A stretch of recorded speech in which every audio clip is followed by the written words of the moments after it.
kimchi fried rice or 김치볶음밥. You just need some kimchi and some rice. Easy? Yeah, but can you mess this up? Absolutely. Let me break it down for you.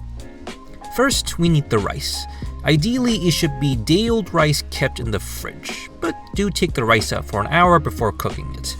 If the rice is too cold, it'll stick to the pan. Then the kimchi. I said it in previous videos, but anytime you're cooking with kimchi, the funkier, the better. This kind of kimchi is called shin-kimchi, or literally sour kimchi. For 2 cups of cooked rice, take 1 cup of kimchi and chop finely, but not too finely. We still want to taste the kimchi. Then the protein. You can use spam, ham, any kind of cured meats, seafood, basically anything. But today I'm chopping up some thick bacon and frying it in my wok until the bacon renders out the lard. And in that bacon grease, we can throw in the kimchi. And don't rush in with the rice. Just fry the kimchi for a good couple of minutes on high flame. This way, we can cook away that harsh vinegar nose of the sour kimchi. Skip this step and the fried rice will be way too sour, and you'll have to add sugar, which makes this sweet and sour and meh. Another trick, though, is to add some butter to mellow out the sour.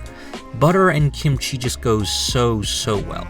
And when the kimchi stops spitting out liquid and is browning around the edges, stir in a tablespoon of Korean chili powder, immediately followed by a tablespoon of soy sauce. The soy sauce prevents the chili powder from burning.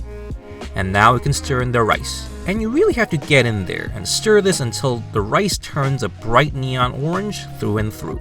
And if we didn't add the chili powder, we wouldn't get this color. And does this look dry to you? It does to me.